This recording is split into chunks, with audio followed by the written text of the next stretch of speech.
Muy bien, saludos a todos.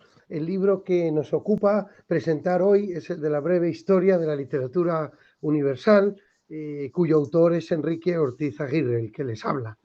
Bueno, presentar este libro pues me llena de, en fin, de respeto y de consideración, porque se trata de una panorámica absolutamente paradójica, puesto que pretende atender la literatura escrita de manera universal, a pesar de que tenemos una concepción europeocentrista, ¿verdad?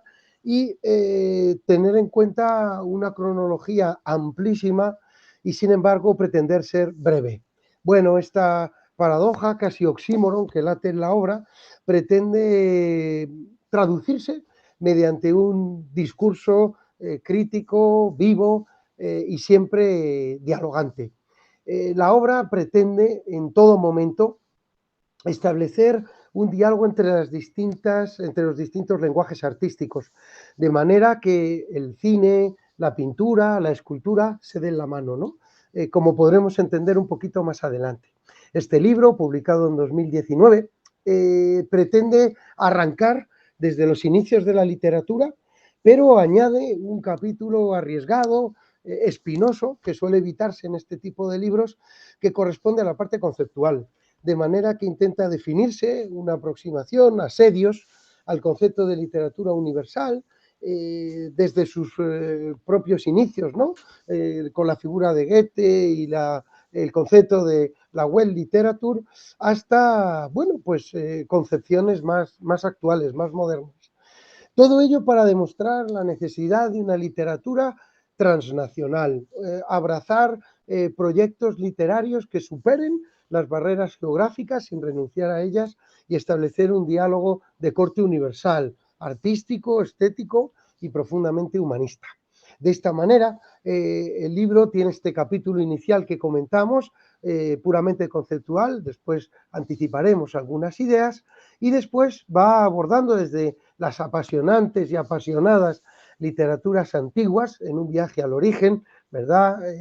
En fin, Mesopotamia, el poema de Gilgamesh, y va avanzando poco a poco hasta el legado de la literatura clásica griega y romana, con los antecedentes fundamentales y su profundísima modernidad, desde la cuna del teatro hasta, en fin, pues las manifestaciones líricas, epopélicas, todo ello nos irá conduciendo a la literatura medieval e intentaremos, en fin, desacreditar esa idea manida de que la Edad Media es tan solo una época brutal, oscura, para reconciliarnos con una Edad Media que también alumbró el nacimiento de las lenguas vernáculas, que también impulsó proyectos como de Alfonso X el Sabio y la Escuela de Traductores de Toledo, que también asistió a la invención de la imprenta, ¿verdad? Que parece incluso Ogaño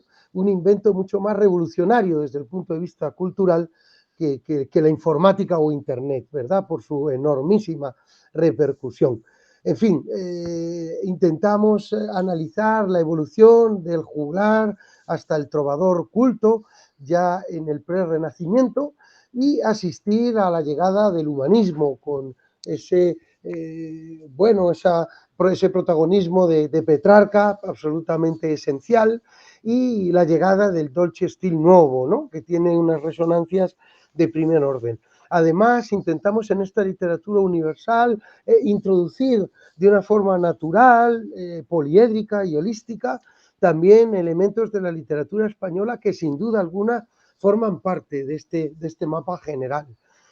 Una vez que pasamos revista al humanismo y a la estética renacentista, asistimos a, bueno, la crisis de los sentidos, el engaño y desengaño barrocos, e intentamos comprender las figuras de Shakespeare, de Cervantes, de Molière y, bueno, incidir en esta comunicación maravillosa de la creación de los teatros nacionales con Lope de Vega, la figura de Molière o la propia figura de Shakespeare. Posteriormente asistimos al siglo de las luces, pero en todos estos movimientos se pretende siempre algún reto, algún riesgo, ¿no? Asumir quizás una parte de la literatura rigurosa y científica, pero más desconocida, como el hecho de insistir en que este conocido como siglo de las luces también es un siglo enamorado secretamente de las sombras, puesto que también da lugar a figuras como la del Marqués de Sade, y no solo el espíritu enciclopedista, ¿verdad? De ahí resulta fácil entender a través de esta tensión el advenimiento de la Revolución Romántica, desde el Sturm und Drang, y bueno, con pinturas ilustrativas al respecto, en un diálogo absolutamente proteico con las obras literarias, musicales y, bueno, incluso escultóricas, ¿verdad? Posteriormente asistimos a la estética realista y naturalista para dar paso enseguida al nacimiento de la modernidad literaria con una figura como la de Charles Baudelaire, que incardina la crisis individual del ser humano en un entorno citadino por vez primera, ¿no? Sin lugar a dudas, esta revolución industrial que supone la fabricación en cadena conlleva también una exaltación del materialismo que, en palabras de Huysmans, terminará haciendo que surja la magia. Por tanto, la modernidad literaria y las corrientes finiseculares nos reconcilian con los movimientos idealistas y con el trascendentalismo, sin lugar a dudas, ¿no? De aquí, del modernismo, intentaremos pivotar ya en un intento, en un amago de la independencia de la obra artística respecto de la realidad y por tanto ya en un primer camino hacia lo autorreferencial, ¿no? El modernismo como un primer ismo, pues iremos ya asistiendo al periodo de entreguerras y a las literaturas vanguardistas, ¿verdad? A una realidad otra, no sé si llamarlo antirrealismo, ¿verdad? Sino, bueno, esta visión de entreguerras, que es una visión desgarrada, es una visión que busca realmente el conocimiento a través de otras formas de racionalidad y que por tanto representa también la realidad de esta manera absolutamente fragmentaria y que podrían hacer efectivamente en las propuestas pictóricas impresionistas para ir avanzando después a postulados vanguardistas, ¿no? Bueno, muchos de estos movimientos comienzan con manifestaciones de tipo pictórico, pero indudablemente tienen una repercusión literaria de primer orden. Se intenta permanentemente establecer ese diálogo entre lo pictórico y lo literario. Por ejemplo, la representación del cubismo en los caligramas, ¿no? O del futurismo en la inclusión de los grandes inventos del momento. O incluso el dadaísmo con poemas un poco más desconocidos, como el del propio Pedro Salinas, ¿no? Su Tatá Dada, absolutamente magnífico. Incluso un pequeño capitulito en esta literatura universal sobre el 27 y esta humanización de las vanguardias que constituye, sin lugar a dudas, un jalón absolutamente singular en la literatura universal, ¿no? Sin la necesidad de la llegada del surrealismo que será posterior. Después, bueno, se asedia la literatura a partir de la Segunda Guerra Mundial hasta nuestros días, un lapso convulso, variado, muy extenso, pero intenta desde el punto de vista temático satisfacerse de una manera sucinta, muy breve, condensada, pero sobre todo crítica, dialogada, discursiva, ¿no? Que creo que es una necesidad prioritaria en nuestros días.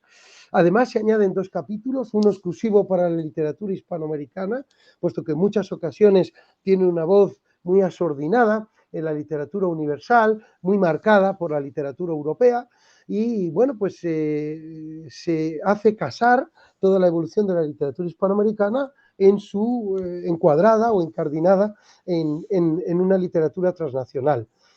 Además, y por último, se añade un capítulo difícil, costoso, que pretende concitar los intentos literarios no europeos y que suelen estar totalmente obviados en las historias de la literatura universal.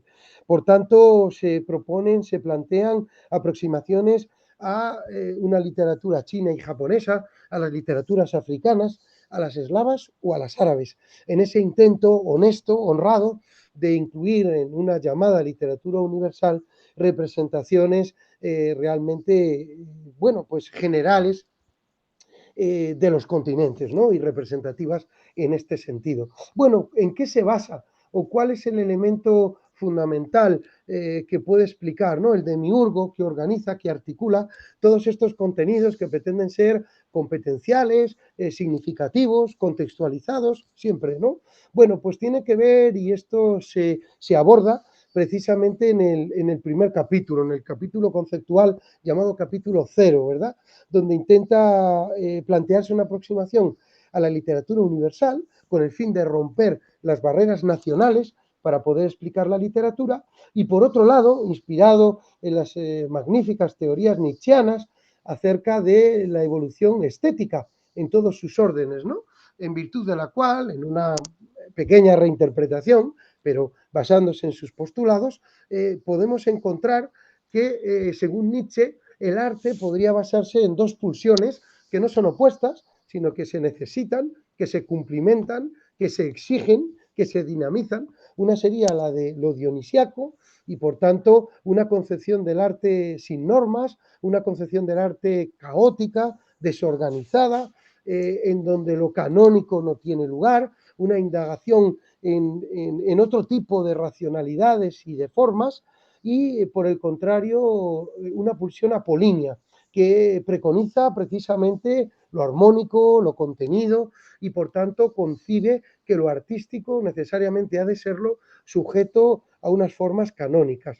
Bueno, esta pulsión permanente, que quizás no tenga solución ninguna y deje siempre abierto este interrogante artístico, estético, que va pivotando de manera permanente, que va pendulando entre las dos pulsiones. No quiero ser reduccionista, con muchas grietas, con intersticios, pero en todo caso estas pulsiones podrían explicar esta evolución estética desde las primeras manifestaciones, ¿no? Si pensamos en manifestaciones españolas como las jarchas, por ejemplo, claramente una lírica primitiva de tipo popular basada en la condensación expresiva y en fórmulas no establecidas, no regulares, pues entendremos este origen dionisiaco. Si vamos evolucionando hacia el mester de clerecía, entendemos el advenimiento de lo apolíneo. Si continuamos hacia el prerrenacimiento, prehumanismo, con obras, por ejemplo, como La Celestina, y encontramos esa mezcolanza entre el teatro y la novela, ese hibridismo genérico, esa parodia de los grandes elementos, por ejemplo, del amor cortés. Si continuamos hacia el Renacimiento como un movimiento apolíneo, o el barroco como una pulsión dionisiaca, o el neoclasicismo como una respuesta de lo equilibrado y de lo apolíneo, de nuevo, para ser contrarrestado por lo dionisiaco romántico y la aparición de los monstruos a los que se da cabida en este libro, ¿verdad?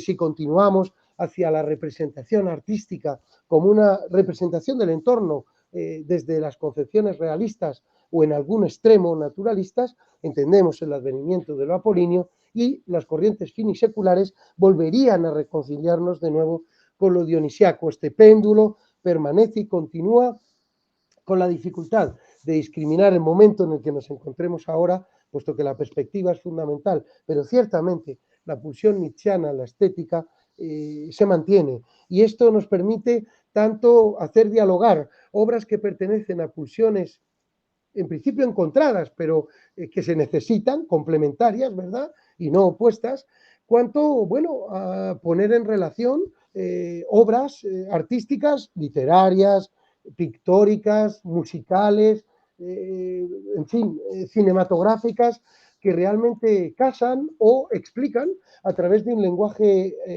artístico diferente una pulsión similar, semejante, dispuesta a un diálogo enriquecedor, creativo, ¿no? De hecho, si lo pensamos bien, la realidad se nos da de una forma sinestésica, de una realidad simultánea, ¿no? Edgar Morin nos recuerda que nuestra realidad no se encuentra compartimentada, sino que se da de manera simultánea. Nuestras lecturas, las obras literarias, nos conectan de manera inevitable, ineludible, con manifestaciones pictóricas, musicales, escultóricas, cinematográficas, cuyas relaciones resultan enriquecedoras de manera recíproca, ¿no?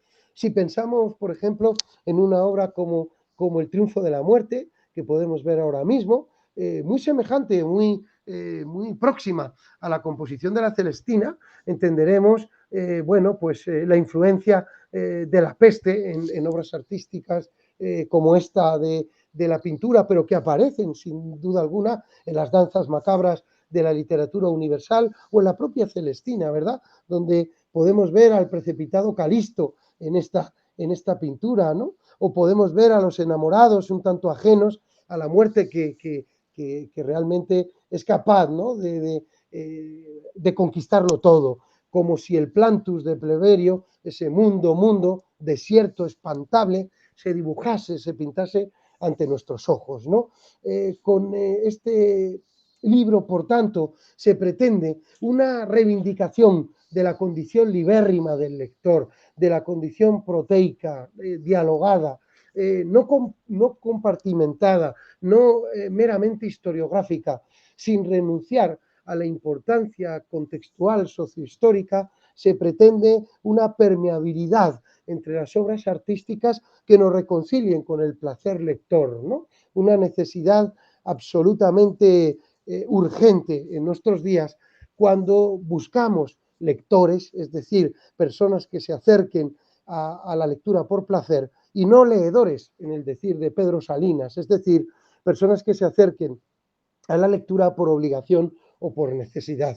Por tanto, la breve historia de la literatura universal, ya en su segunda edición, ¿no? Sigue en búsqueda de lectores apasionados para compartir lo que ha de ser necesariamente un contagio, ¿no? Esta necesidad humana de nutrirnos de las ficciones que nos materializan y que pertenecen a nuestra naturaleza, ¿no? Dada esa tragedia inevitable de tener solo una vida y, sin embargo, desear miles. Por tanto, estas páginas esperan y buscan lectores que palpiten junto a su tinta. Muchas gracias y viva la lectura.